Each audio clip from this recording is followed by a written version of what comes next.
Hi Charlie, here is your custom video to learn how to read some of the earlier records. I assure you, records before 1850 were not in Czech for the most part. They were in Latin or German. But as all languages seem to have common elements, we're going to take a look at how even someone who doesn't really know the language can find something out, assuming I can talk. All right.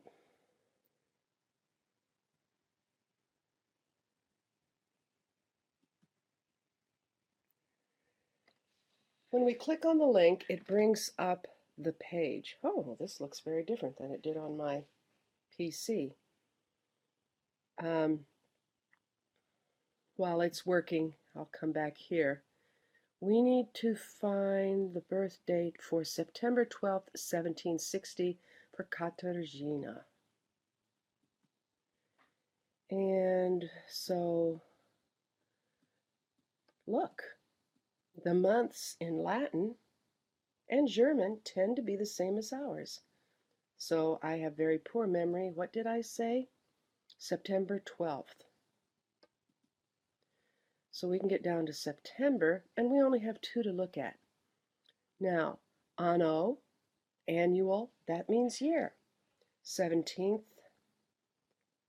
ber, that's like the TH in English. DIE or DIES is day in Latin. And this probably is some, what do they call those things, like this, that, and there, of this month. 7 ber. If you think about Oct is 8, so October is 8 ber. September is 7 ber. December is 10 ber. And the reason is the church year used to start in March. So September was the 7th month back in those days. So in the ecclesia, parochial, you've heard about a parochial Catholic school, parish. Ecclesia is church. And then we get to some words that we can't read. There's Matthias, Salenka. Okay, this is not your record. So we'll go down to the other one. Oh, look, somebody else born on the 17th of, oh no, 17th day of the, well, remember that they're being baptized on these, whatever, I'm not sure about that. In the church of this baptized, usually there's a word that means something like baptized. You can see B-A-P, Bernard, somebody or other was the priest who did it.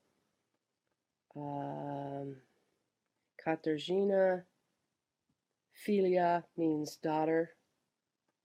Legitimum, golly, you don't need any translation to know what that means.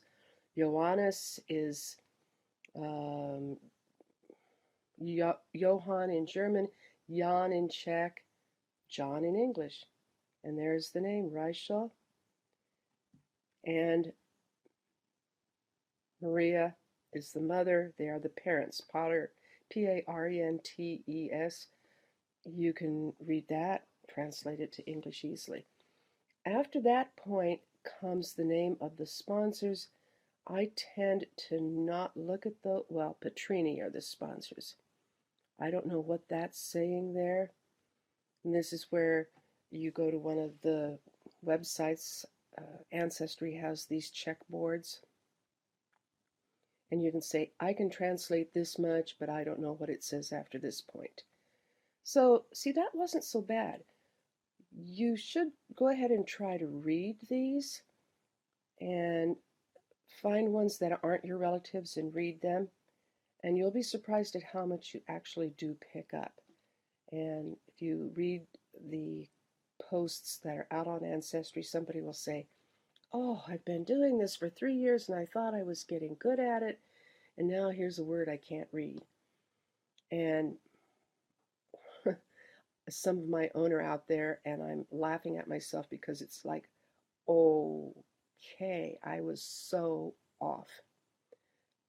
But have fun with this. Now, A word about sources. I asked you, where did you find this particular date? And you gave me 4 or 5 places. This won't work. We need to know where that specific date was found. Who told you that date? And if you don't have that kind of detail in your research, it's going to catch up with you. We don't want to go look through all 4 places looking for the data. Fortunately, the professional Czech researcher who answered knew where to go look. I'm still curious about that earlier death date that you quoted. So hopefully this will help you out a little bit and convince you that yes, with practice, you can look at these books and you can at least look for somebody's name. Notice how they're underlined. Sometimes they went through and did that, and that really helps us out. We know we don't have to read all of the words. We just look at the underlined stuff to try to find the thing we need. Good luck, and we hope you have success with your search. Although, as I said before, you are back further than I am. Bye-bye.